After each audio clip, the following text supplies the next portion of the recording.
आपल्याला चांगलं बोलता सुद्धा येत नाही महाराज, आपल्याला चांगलं बोलता सुद्धा येत नाही. चांगलं बोल. मी एका ठिकाणी कीर्तनाला गेलो, गुजरात वापीमध्ये कार्यक्रम होता गुजरातला, आणि कीर्तन झालं, मला खुर्ची आली, मी खुर्चीवर बसलो.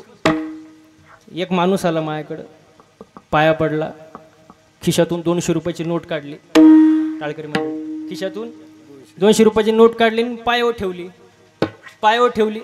मी म्हणलं हे कशासाठी बाबा? तो म्हणतो कुठंच चालत नव्हती. मी म्हणलं कुठं चालत नाही, इथं चालत असते. लोकांना कसं वागावं कळत, कसं बोलावं कळत, चांगलंच बोलावं ना. आता मला एक सांगा, मी एका कीर्तनात बोललो, जसं पेराल तसं उगवेल, जसं पेराल तसं. आता मला सांगा, मी काय चुकीचं बोललो का? थांबा थांबा थांबा थांबा, शांत. मी काय चुकीचं बोललो का? जसं पेराल तसं उगवेल. प्रमाण ना, शुद्ध बीजा आणि फळे रसाळ. हा, कीर्तन संपलं आणि एक माणूस माझ्या जवळ आला. मला म्हणला, महाराज तुम्ही बोललेच का? म्हणलं काय बोललो? तो म्हणला जसं पेराल तसं. म्हणतो चुकीचं आहे. म्हटलं काय चुकीचं आहे? म्हणजे तो म्हणतो चुकीचं आहे. म्हटलं कसं काय? तो म्हणतो शेंगदाणा पेरला.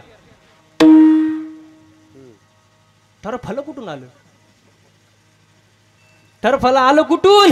शेंगदाणाला काय आलं पाहिजे डायरेक्ट? चलो म्हटलं हे असंच आहे बाळा, म्हटलं हे वेगळं नाही, येणारच ना म्हटलं टरफल. टरफल शेंगदाणा कसं काय? तो म्हणतो नाही नाही नाही नाही, तुम्ही काय म्हणले, जे पेराल तेच.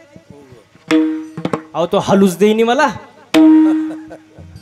10 मिनिटं झाले, 15 मिनिटं झाले, 20 मिनिटं झाले, हलूच देईनी तो. मी म्हणलं तुला उत्तर पाहिजे ना, तुला उत्तर पाहिजे ना, फुकट देणार नाही. मला घरी चहा प्यायला नाही. म्हणलं ठीक आहे महाराज चला. नेलं घरी चहा प्यायला. मी म्हटलं फक्त चहा आण मला, बाकी काय नको. तो आला कपामध्ये चहा घेऊन. म्हटलं फक्त चहा.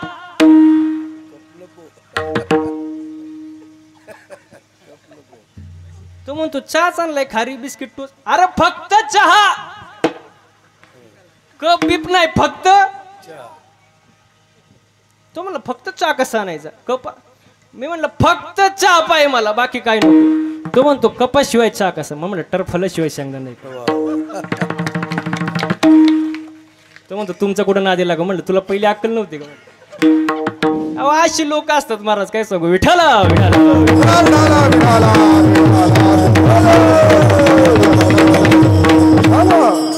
लय अवघड आहे महाराज. आमच्या इथे एक माणूस होता, त्यांनी एक माणूस कामाला ठेवला, नोकर, महिन्याला 20,000 रुपये पगार. आणि कामाला ठेवलं आणि त्याला सांगितलं हे सगळं कामं करायचे. तो म्हणला करतो ना. तो काय म्हणला? करतो ना, पण माझी 2 अट आहे. अट काय? 2 अट आहे. म्हण तो मालक म्हणला, तर मालकाला गरज होती.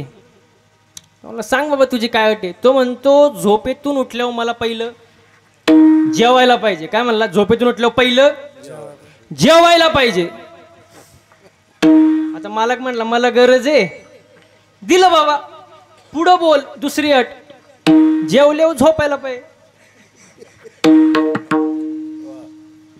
झोपेतून उठल्यावर जेवायला आणि जेवल्यावर. असे कुठं कामं होत असत का महाराज? लोकांना एक सांगितलं, लोक दुसरंच करतात. म्हणून चांगलं बोला, चांगलं वागा महाराज. कारण परमार्थ यासाठी तुम्हाला सांगू का, तुम्हाला 60,000 वर्ष तपश्चर्या केली विश्वामित्राने. किती? 60,000. 60,000 कळतं? 60,000. 60 नाही, 600 नाही, किती? 60,000 तपश्चर्या. विश्वामित्राची दाढी आहे का, दाढी जमिनीला टेकली होती, जमिनीला. एवढी घोर तपश्चर्या. इंद्र घाबरला. इंद्र म्हणला माझं पद जातंय का काय? कारण तपश्चर्याच किती वर्ष? 60,000 वर्ष. सगळे घाबरले ना वरती. इंद्र बसला त्याच्या दाढीला हात लावून टेन्शन मध्ये. आता करायचं तरी काय? इंद्र टेन्शन मध्ये बसला. पुढून एक नर्तकी आली. नर्तकी कळते का? नर्तकी आली. म्हणली Indra, why are you nervous?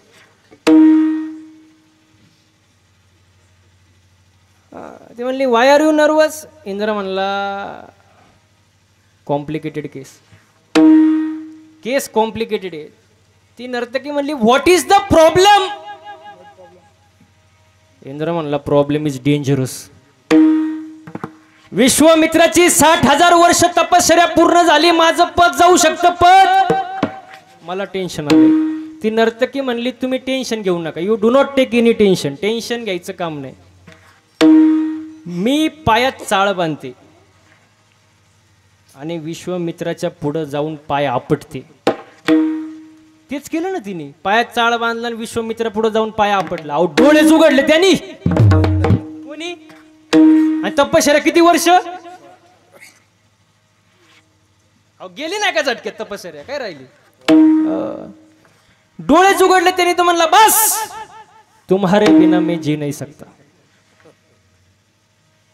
ती नर्तकी म्हणाली बावळटपणा करू नका, तुम्ही साधू आहे साधू. तो म्हणला तुम कुछ भी कहो, प्यार प्यार होता है.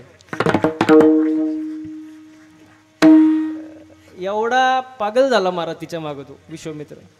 तिच्या माग कुत्राहून हिंडला. विश्वामित्र तपया खानीन कुत्राहून हिंडे वनी, ऐसे भुलले थोर थोर तिथे जीव किती पामर. सांगण्याचं तात्पर्य तुमचे 2 अभंग कमी पाठ असले तरी चालतील, 2 ओव्या कमी पाठ असले तरी चालतील, एखादी चाल म्हणता नाही आली तरी चालेल, एखादा बोल कमी वाजवता आला तरी चालेल, पण परमार्थामध्ये आचरण खूप महत्वाची गोष्ट आहे महाराज.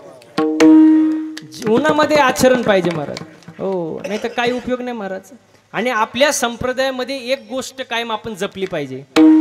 आपल्या संप्रदायामध्ये आपल्या संप्रदायातल्या लोकांना कधीच नाव ठेवायचं नाही, नाव ठेवूच नाही. का तुम्हाला सांगतो, पोराला हिरा सापडला, पोराला हिरा सापडला आणि आता त्याला काय माहिती हिरा काय असतो, त्याने दिला फेकून, चालते ना, त्याला माहीत हिऱ्याची किंमत त्याला माहीत नाही. तो हिरा त्याच्या आईला सापडला, तिने दिला तो फेकून, त्याला किंमत माहीत, तिला किंमत माहीत नाही. तो हिरा परत सोनाराला सापडला, सोनारानेही दिला फेकून, त्याला किंमत माहीत नाही. पण रत्न पारख्यानी तो हिरा कधी फेकून देऊ नाही, कारण तो त्याच्यातला तज्ञ आहे महाराज, त्याला त्याची किंमत माहिती आहे महाराज. मग कोणी कोणालाही फेकावं, आपण आपल्या माणसाला फेकून, आपल्या माणसाची किंमत आपण ठेवली पाहिजे ना महाराज. लोक नाव ठेवायलाच आहे महाराज, समाजच तसा आहे महाराज. समाज हा नाव ठेवण्यासाठीच असतो महाराज. हाती चले बाजार कुत्ते बुके, हाती गावात आल्या म्हटल्यावरती कुत्र्याने भुकलंच पाहिजे ना. कुत्र जर भुकलं नाही तर हातीचा अपमान आहे. हाती गावात आलं कुत्र भुकं नाही, हातीचा तो अपमान आहे. फक्त हातीने एक करायचं, काय करायचं, माग वळून पाहायचं नाही, मस्त डुलत चालायचं, मस्त डुलत चालायचं, टेन्शन घ्यायचं नाही, हातीने डुलत. कुत्र काय करतात, भुकतात, भुकतात नंतर एकमेकावच कुदतात. हाती गेला ना निघून, कोणी निंदा कोणी आमचा सोयताचा धंदा. आचरण जीवनात फार महत्वाचं आहे महाराज. विठाला विठाला.